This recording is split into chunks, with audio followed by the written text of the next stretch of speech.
Now that we've read the passage, let's see if we can answer some questions around it. So question number 1. The passage most strongly suggests that Adelita used which of the following to navigate her 9,000-mile journey? So we remember that, if I remember correctly, the passage started with Adelita. Adelita was this turtle, and this 9,000-mile journey was across the Pacific Ocean from Mexico, from the west coast of Mexico to Japan. So let's see what they're talking about. So the current of the North Atlantic gyre. Well, she couldn't have used the North Atlantic gyre. They do talk about that later on in the passage as ways that turtles in the Atlantic navigate across the Atlantic. But Adelita, what the passage started with, she was navigating across the Pacific. So she's not going to be using the current of the North Atlantic gyre. Cues from electromagnetic coils designed by Putnam and Lohmann. Well, they definitely talk about electromagnetic coils designed by Putnam and Lohmann in the passage, and these researchers use those coils to test whether turtles respond to it, that it affects their sense of direction. But Adelita didn't use the cues from electromagnetic coils. It's not like Putnam and Lohmann were on a boat for 9,000 miles with kind of electromagnetic coils near Adelita and using that to tell Adelita how does she navigate her 9,000-mile journey. It's not like she had access to these things. She did it on her own.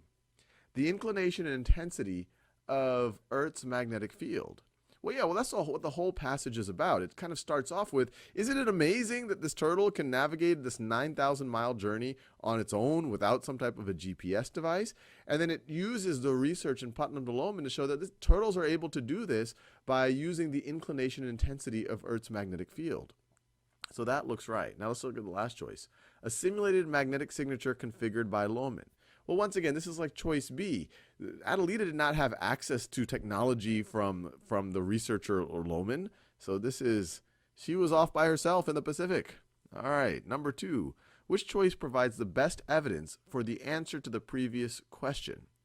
So once again, the answer to the previous question is that turtles use the inclination and intensity of Earth's magnetic field. So what's the best evidence for us to feel good about that turtles actually do use the inclination and intensity of Earth's magnetic field to navigate across the Pacific or to navigate across an ocean? So let's see, lines 1 through 3, starting in 1996. Let's see, lines 1 through 3. So this is line 1 right over here. They give us every 5th line. In 1996, a loggerhead turtle called Adelita swam across 9,000 miles from Mexico to Japan, crossing the entire Pacific on her way. Yeah, this is what they started off with. It was an amazing statement. This was kind of starts to serve the problem to it. Like, isn't this amazing? But how does this happen? But this doesn't give evidence or explain why or how they use the inclination and intensity. So let me scroll back. That doesn't give evidence that they use the inclination and intensity of Earth's magnetic field. So I'm going to cross that one out. Lines 30 to 32, starting with using and ending with surface. Let's see, lines 30 to 32. Let's see, lines 30 to 32. Using his coil-surrounded tank, Lohmann could mimic the magnetic field at different parts of the Earth's surface. Well, we later do use this, Lohmann uses this technology that he's developed to test whether turtles respond, but this sentence by itself isn't providing evidence. It's just starting to say that, hey, Lohmann can mimic magnetic fields at different parts of the Earth's surface. So I don't think this is evidence either. And I'm sorry, I have to kind of keep scrolling back and forth like this. Lines 53 to 55. In the wild, stars. Let's see. 53 to 55. 53 to 55. So let's see, that's this right over here. In the wild, they might well also use other landmarks like the position of the sea, sun, and stars. Well, if we remember, this is when they said, look, the turtles use the magnetic field, and they might also use this other stuff. Like, the stars, the position of the sea, sun, and stars might also help them. But once again, this isn't evidence for us believing that they use Earth's magnetic field. These are just other things that they might use. So let me just cross that one out. So deductive reasoning is probably going to be D, but let's check it out. Line 64 to 67, starting with neither. Line 64 to 67, starting with neither. So that's right near the end.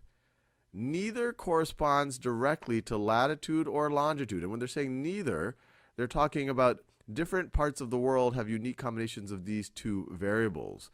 And those two variables are the intensity of the magnetic field and the angle of the magnetic field. So neither corresponds directly to either latitude or longitude. Where they're saying either the intensity or the angle, but together they provide a magnetic signature that tells the turtle where it is. So this is the closest that I would say to actually providing evidence that turtles, that the angle and intensity of a magnetic field can provide a signature to turtles to tell them where they are. So I like that one. It's actually the best of all of these, so I would go with D. As used in line 3, tracked most nearly means, all right, let's check out line 3. As used in line 3, so in 1996, a loggerhead turtle named Adelita swam across 9,000 miles from Mexico to Japan, crossing the entire Pacific on her way. Wallace J. Nichols tracked this epic journey with a satellite tag. So he put a tag on this turtle and then was able to track it. So let's see. Tracked. As tracked most nearly means followed. Followed, not hunted. He's not trying to kill the turtles or anything. It's not like he's traveling over the turtle, and it's not like he's not searching for the turtle. He actually knows where the turtle is because he has a satellite tag on it. So he followed the turtle. All right. Based on the passage, which choice best described the relationship between Putnam's and Lohmann's research? Well, they seem to validate each other. They were both working on magnetic fields and how magnetic fields can be used by turtles to navigate. So the first one says Putnam research contradicts Lohmann's. No, that's not the case. Putnam's research builds on Lohmann's. So this one seems interesting. Actually, I'm going to go back to the passage to make sure that it was Putnam building on Lohmann versus Lohmann building on Putnam. Lohmann's research confirms Putnam. This could be interesting as well.